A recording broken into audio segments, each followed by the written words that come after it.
for the Taoist, this became a way of describing the social mind.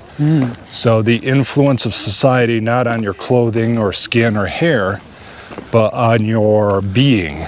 So on your spirit, on your mind, and on your emotion.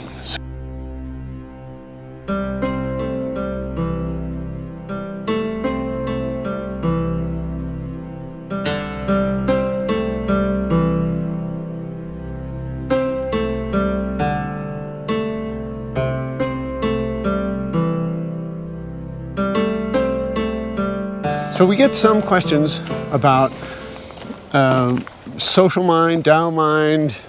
Where does it come from? What is it? Why are we subject to it? And there's a long history of that. Discuss that, if you will. This is a common area of concern for people that are, I don't want to use the word entertaining, but I don't know another word for it. Let's say entertaining the concept of enlightenment. So first I'm going to... They're starting to explore the possibility of it. Yeah, and they're looking at it, and for some it is entertainment. It's a fanciful thought. For others it will become a hardened thing that they want to do because it speaks to something inside of them. And before we go any farther with that, I want to say that my usual disclaimer: enlightenment is a borrowed term and is not a Taoist term. Right. Okay. It was borrowed from Buddhism when Buddhism was introduced into China. There's an overlap in meaning, but the farther you go in studying process, the more you realize they're completely different concepts. Although the individual on the other side will have many true attributes. So let's start off with an ancient metaphor called the red dust metaphor. Okay. So, for example, we're walking along this trail here, and no matter how well we walk, so we're outside in a dusty high desert environment. It's 7,000 feet of elevation. So if you wonder why occasionally it looks like we're breathing a little bit heavy, it's 7,000 foot in elevation. So while simultaneously talking and walking, you get used to it, but it does require a bit more effort. Agreed. So we're walking on this dusty trail here. You're going to get some dust on you. Yes. And so in China, large parts of China, red clay is very common. And it was used to build tiles and other factors like that. If you were approaching a city, the road might or might not be cobbled, but there's still going to be a lot of dust being kicked up off the ground by horses and other factors like that, just by foot traffic. So let's say we're walking along, not too many people here, but let's say suddenly there's 20 people or 40 people condensed in our area. You're going to get some dust. Yes. And that dust is going to settle on you. So around 2nd or 3rd century, it became this powerful metaphor that was used in a lot of the literature, the red dust. And what it meant is that if you are within the boundaries of society, you get this residue on you that colors you no matter what. No matter how clean you try to be, it's going to get on you. No matter how well you try to maintain yourself, it's going to get in your nose, it's going to get in your mouth, it's going to get on your skin. You're always going to have to do something to try to get rid of the red dust. And that was a metaphor. It was used in a lot of the poetry, a lot of the stories or legends of the time, to set the scene, because everybody knew what it was, right? Yes. So everybody knows the dust. They just have to walk outdoors. You got it all over you. Okay. Now, keep in mind that Chinese cities were also, compared to European cities, remarkably clean, because they had people specifically to clean the streets. So even now, Hong Kong, people out there sweeping the streets. Okay. So it's not a matter of cleanliness or hygiene, it's just a matter of fact of life. An ever-present quality of civilization is that you are going to get red dust on you, no matter what. The more activity, the more people, the more industry, there's going to be red dust in the air and it's going to fall on you. And for the Taoist, this became a way of describing the social mind.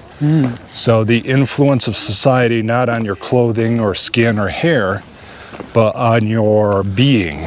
So on your spirit, on your mind, and on your emotion. So the fundamental you was going to have the dust of society impressed upon it. Yeah. And that was the initial understanding of social mind. You see, it was irrelevant as to what the exact city was. It was irrelevant as to the government. It was irrelevant as to the fad. Although, keep in mind, a fad in ancient China might last for centuries, as opposed to a fad now lasting for a week or 2 weeks. Yeah. You were going to get it on you. It was going to stick deep into your being as to who you were going to be. And so for the Taoist, dealing with the social mind, this imprint from society upon them, well, that became, it's like the red dust. Is the easy way of understanding for people. Yes. And so what they had to do was to clear away the red dust so that they could be who they truly were, the true self, the true human, independent of the dusted human, the imprinted human. Yes. And that was a metaphor, and a good way of thinking about it to start off with, because outside of thought, there's practice. And so, like, when you have two people chatting about it, it's like, well, you know, what do you think, blah, blah, blah, blah, blah. And then you have people that are actually in practice, and their statements are going to be different than that. So it's one thing to just discuss it casually, and another thing to really commit to it. Right. Okay. Now, there are a couple of key differences that have happened over time. First, the social mind that existed BCE, so the old BC, and Taoism extended long before BC, or before the AD, before the 0 year. Right. Okay. Before the Common Era. Okay. Long before it, civilizations were smaller and society was less confining and dictatorial, even if it had, you know, strong totalitarian laws at different points or other factors like that. The influence of the mind and the influence on the self was weaker simply because there were fewer people. Okay. So as time has moved on, the social mind has grown stronger and have become more dictatorial. I mention this because many of the paths that were towards what would be called enlightenment in the common parlance, that were once productive, are no longer productive. There's no way of getting that dust off of you using the old washing methods. Oh. So, because there's no gap. I mean, we're constantly bombarded. We live in a sea of red dust. well, that and a variety of other things. So the red dust within Taoism is a thing. It is aware. It is capable of defending itself. It has energy, and it has presence. It was young and weaker back in the ancient eras, so it was easier to resist it. Oh. In the modern era, it is powerful, and most people are subjugated to it. And the people that aren't subjugated to it have a wide swath of oftentimes imbalances for a variety of reasons. That's not to denigrate them, it's really to talk about how bad the situation is. This is going to become a somewhat dark conversation. Okay. But that has resulted in what could be called, let's say back in the day, red dust or social mind would knock on your hut door. They'd have a club and say, give me a chicken and those coins. And you'd go, okay. And you would give it to them. Okay. That's what the red dust wanted. That's what you needed for it to go away. Yes. Now, you are shackled to the floor, and if you are fortunate, the red dust will feed you some gruel and some scraps. It takes what it wants, it does what it wants, and humans, for the most part, are incapable of resisting it. Wow. So, if you want to know why that's important to Taoism, that's why it's important to Taoism. So, Because Taoism is focused on personal liberation. That's the actual term that is meant when a Taoist borrows the term enlightenment. That's the reason that personal liberation or liberation is the actual term for practice. And because if you look at it the way we look at it within Taoism, it is enslavement versus liberation. That's it. So the social mind is the enslaving force. It owns the being. It can be resisted and it can be separated from, but much like a slave fighting off the slave master, it's not going to be easy, and the methods for it are unpleasant. So, but that's the core element of it.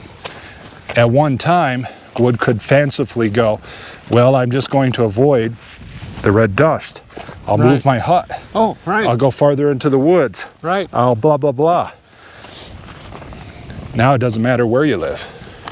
It's going to come. And in many ways, we encourage it, we accept it, we crave it. Well, it's within the human. It's not, it is both a separate force, but it is present within the human structure. Yes. So, whereas that overlap between the social mind and the human was at one time small, the human contains a great deal of the social mind within it. There's no easy walking away from it because you can't walk away from yourself. Yes. You have to do the actual work that allows that type of separation to occur. And that's not easy. And it's often unsuccessful. Ooh. So. And just to reiterate and to clarify, this is not a partisan or political being or structure. It's just a product of being in a society. That is correct. It is irrelevant to social mind whether your society is beneficial or harmful to you. So we like to think of ideologies or belief systems as being the social mind, or people will go, oh, it's an element of culture, or it's an element of politics. Ideology is a tool of the social mind, but it is not the social mind.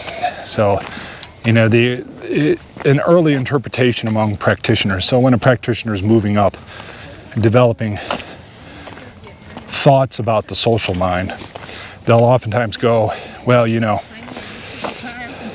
if things were nicer, the social mind would be weaker. And the thing that people don't realize is that the social mind doesn't actually care if your world is positive or negative. All that it cares is that it owns it. That's it.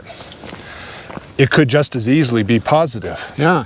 Now, the interesting side, so this is a more esoteric concept. Okay. The social mind does seem to have an inherent interest in making sure humans are preserved, even against their own will. So even if they're being stupid and something that they're going to do is lead to their destruction, the social mind will intercede and prevent that from occurring. Because it doesn't want to lose its factory fresh human beings. Yes, its source of energy. Yeah. If that's in fact what motivates it, and that's not known. We don't know. Yeah. It's just a thing. All right. So, social mind is actually a map of reality. At one time, that map was weak and not as pervasive, but now it is incredibly pervasive and incredibly strong. So, what we think of is this, oh, I just change my belief about this and do this over there. No, it doesn't matter. The best you can do is you can remove its controls from you and keep it from determining your reality. And that leads you to become what a human truly is, which is actually vastly more powerful than the way the average human lives, and experience the true world, which is a marvelous, what would now be called mystical thing. And so that's the difference. So if somebody wants to know, well, what's the selling point for blah, blah, blah, it's like, well, first, I'm not going to make any particular sales pitch to go up against something that will cause you a great deal of hardship. The people that pursue a particular, let's say, pursue liberation, do so because they don't fit in the world and suspect that there's something else. Yeah. Like they, in their gut, Yeah. in their intuition, they feel that it should be different, that they're walking in an illusion. And in fact, you are. You're walking in an illusion. However, you know, I can say that flippantly from this position because I know how it will be treated across having worked with many hundreds of people over time. You are working in an illusion. It's irrelevant, except for a small number of people that feel it. Those people that feel it and then make the decision to move against it stand a reasonable chance of liberating themselves. For everybody else, so that's the esoteric Taoism. Right.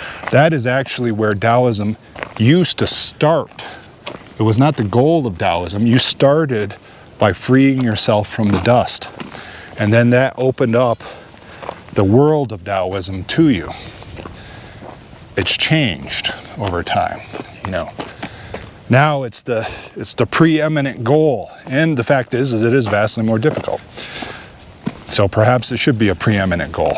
But Taoism basically says that the true world is much more vast, and that description is absolutely correct. However, it's irrelevant to most people. They don't want a vast world. They want a world where the chains are not as biting into them as heavily. Yeah. And maybe a rollback to the days where it used to just knock on your door and take your money and your chicken and then leave you be. Yeah. Because that would be a step up. You know, and so As conditions change, you know, conditions change. Yeah. yeah. And so so if somebody wants to know what social mind is and why Taoists esoteric practitioners spend so much time working against it, Yeah. that's why. It's the fundamental crux of all advanced practice. Now, if you don't want to do that, and that's perfectly fine. It may seem unrealistic to you, you may not be driven for that. You can achieve happiness because nothing within the social mind says that you have to be miserable, believe it or not. That's a human choice within the illusion to create misery. That's not actually the social mind at all. So it's kind of like a little social mind joke where it sits back and goes, you know, I just want your stuff. You don't have to be miserable about it. So, and but humans got a human, you know. Yes. But I did tell you it would be a dark path. Well, you gotta find the darkness to shine the light on it, I guess.